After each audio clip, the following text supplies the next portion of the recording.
I just spoke to your Prime Minister today. We had a great conversation.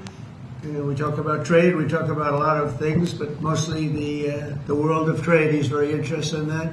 Although we did talk a little while ago about let's have no wars with Pakistan. And I think the fact that trade was involved, I was able to talk about that. بھارتی وزیراعظم کو بتا دیا پاکستان سے جنگ نہیں ہونی چاہیے. امریکی صدر ٹرمپ کی وائٹ ہاؤس میں دیوالی تقریب میں میڈیا سے گفتگو. کہا کچھ دیر پہلے بھارتی وزیراعظم سے تفصیلی گفتگو ہوئی. بھارتی وزیراعظم سے تجارت سمیت کئی امور پر بات چیت ہوئی. پاکستان اور بھارت کے درمیان جنگ نہیں ہونی چاہیے. تجارت کے ذریعے معاملات حل کر رہا ہوں. بھارت روس سے مزید تیل نہیں خریدے گا.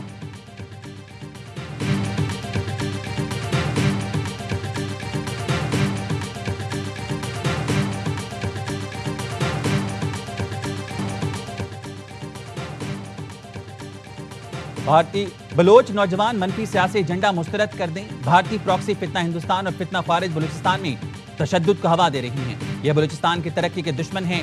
صوبے کو اس ناسور سے نجات دلائیں. فیلڈ مارشل سعید عاصم منیر کا 17ویں نیشنل ورکشاپ بلوچستان کی شرکت سے اظہار خیال. کہا دہشت گرد پراکسیز کے خاتمے کے لیے تمام اقدامات کیے جائیں گے. ملک کی سالمیت پر کوئی سمجھوتا نہیں ہوگا.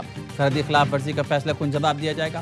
شہریوں کی جان و مال کا تحفظ ترجیح ہے. بلوچستان پاکستان کا فخر ہے. بلوچستان کے محب وطن عوام باصلاحیت اور پرعزم ہیں.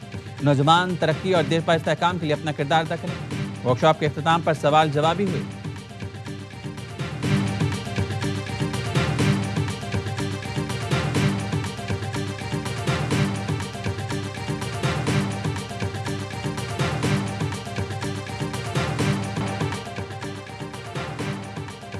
ترکم اور چمن بارڈر افغانستان سے تجارت کے لیے مکمل بند ہیں. ذرائع کا کہنا ہے فی الحال افغانستان سے تجارت کے دونوں راستے کھولنے کا فیصلہ نہیں ہوا. سوشل میڈیا پر افغانستان کے لیے تجارتی راستے کھلنے کی خبریں درست نہیں.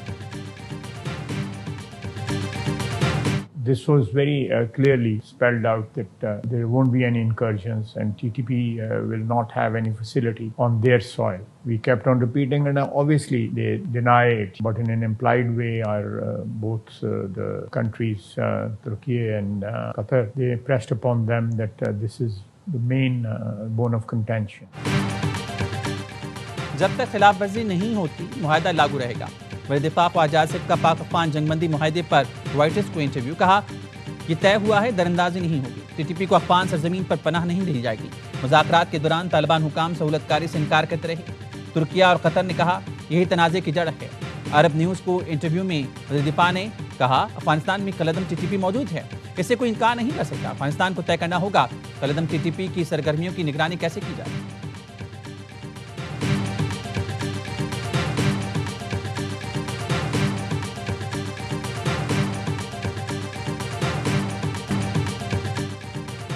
کے پی میں بزدار سوچے سمجھے منصوبے کے تحت لایا گیا. دلال چودھری کا سہیل آفریدی پر وار. کہا انتہا پسند سوچ اور سیاست کی آئین میں کوئی گنجائش نہیں. آپ جنگ نہیں لڑے جھک مار رہی ہیں. آپ کو یہ ماڈل نہیں پسند تھا تو آپ اپنی گاڑی والا ماڈل دے دیتے.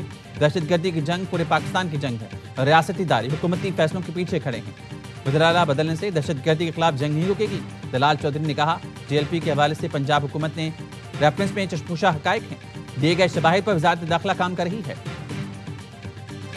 بھی حکومت کی ذمہ داری ہے وفاقی حکومت کی کہ وہ بہترین گاڑیاں ان کو پرووائڈ کرے اور ان کی استعداد بڑھانے میں صوبائی حکومت کا ہیلپ کرے. ان کی جو ریکوائرمنٹ ہے یا پولیس کی جو استعداد بڑھانے کے لیے یہ اس کی کیپیبلٹی وہ نہیں تھی, اس لیے انہوں نے یہ فیصلہ کیا کہ ہم اس کو واپس کریں گے. بیرسٹر گوہر کا بھی وفاق سے ملی گاڑیوں پر تحفظات کا اظہار. کہا وفاق نے کے پی کو موضوع گاڑیاں نہیں دیں. وفاق کی حکومت کی ذمہ داری ہے پختونخوا کو بہترین گاڑیاں فراہم کرے. جو گاڑیاں دی گئی ہیں وہ پولیس کی استعداد بڑھانے کے لیے موضوع نہیں تھی. گورنر کے پی بھی گاڑیوں کے جھگڑے میں کود پڑے. کہا وزیر داخلہ محسن نقوی نے بتایا وفاق نے خیبر پختونخوا کو کچھ گاڑیاں دی. وزراء نے واپس بھیج دی. صوبائی حکومت سے رپورٹ مانگی ہے کہ گاڑیوں میں کیا نقص تھے. وفاق سے کوئی چیز مل رہی ہے تو لینی چاہیے.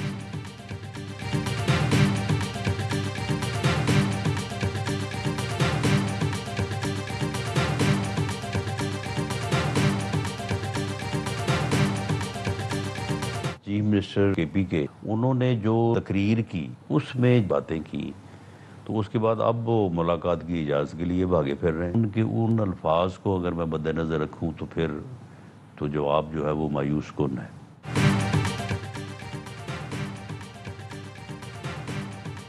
سہیل آفریدی کی پہلی تقریر سنی ہے، ان سے بھلائی کی امید نہیں، اگر وہ پختونخوا میں استحکام لاتے ہیں تو وفاقی حکومت تعاون کرے گی۔ وزیراعظم کے مشیر سینیٹر رانا ثناءاللہ کہتے ہیں اگر پی ٹی آئی سنجیدہ ہے تو وزیراعظم سے ملے اور کہے کہ ابدانی سے ملاقات کرا دیں۔ وزیراعظم نے پی ٹی آئی کو اسمبلی میں پیشکش کی لیکن جواب نہیں دیا گیا۔ پی ٹی آئی اسلام آباد نہیں آ سکتی، کوشش کریں، دیکھ لیں۔ ڈی چوک جانا ہے تو دور اسلام آباد آنے ہی نہیں دیا جائے گا۔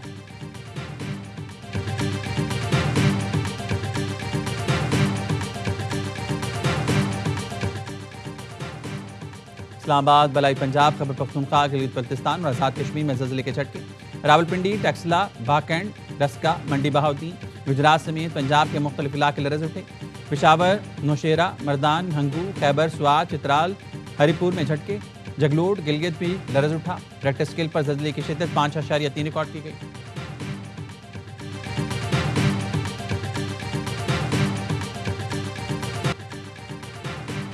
سعد اور انس رضوی کو جلد ڈھونڈ لیں گے، وفاقی حکومت کو ٹی ایل پی پر پابندی کا فیصلہ بھجوا دیا۔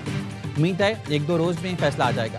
اطلاعات پنجاب عظمت بخاری کہتی ہیں سعد رضوی کے 95 بینک اکاؤنٹس منجمد کہتی ہیں۔ 3800 فائنینسر کی فہرست سامنے آئی ہے۔ ٹی ایل پی کے زیر انتظام 330 مساجد کو حکومت نے ٹیک اوور کر لیا۔ ریاست حکومت نے ٹی ایل پی کے خلاف کچھ فیصلے لیے ہیں۔ والدین سے گزارش ہے اپنے بچوں کو فساد کا ایندھن بننے سے روکیں۔ اطلاعات نے ہنگامہ رائی کی ویڈیوز بھی دکھا دی۔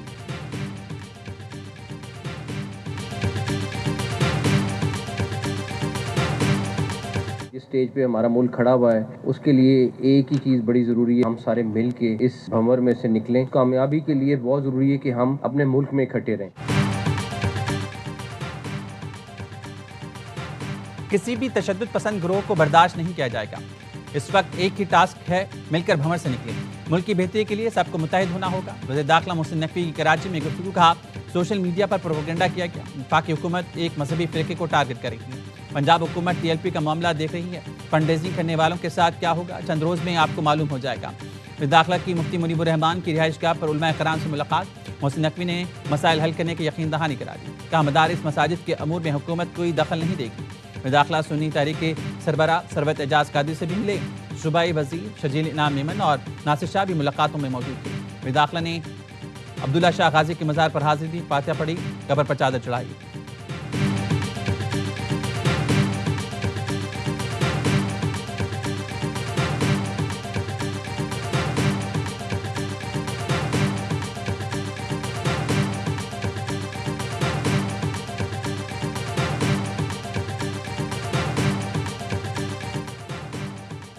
مسلم لیگ نون کا آزاد کشمیر حکومت سے علیحدگی کا اعلان۔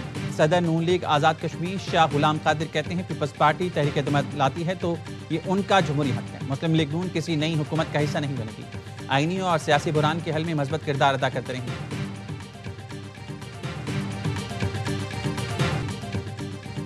نام نہاد بلوچ نیشنل موومنٹ کا برطانیہ میں بے بنیاد پروپیگنڈا بے نقاب۔ بھارتی خفیہ ایجنسی را کی ایما پر بیرون ملک احتجاج کا بھانڈا پھوٹ گیا۔ خاتون صحافی کے سوالات پر مظاہرین ظاہری کے موجودہ حالات سے لاعلم نکلے۔ خاتون صحافی کا کہنا تھا مظاہرین اور غیر مقامی باشندوں کو غیر ملکی لابیز کے ذریعے کرائے پر حاصل کیا گیا۔ مظاہرین نے جن افراد اور بچوں کی تصویریں اٹھا رکھی تھیں وہ ان کے نام تک نہیں جانتے تھے۔ مظاہرین نے اعتراف کیا وہ بلوچستان کے بارے میں کچھ نہیں جانتے۔ مظاہرہ جھوٹے نعروں، مصنوعی جذبات اور پروپیگنڈے پر مشتمل تھا۔ بعض حلقوں نے جعلی تصاویر سے سیکورٹی فورسز کے حوالے سے گمراہ کن دعوے پھیلائے۔ پروپیگنڈے کے برعکس بلوچستان کے علاقے زہری کی سڑکیں کھلی اور بازار آباد ہوئے۔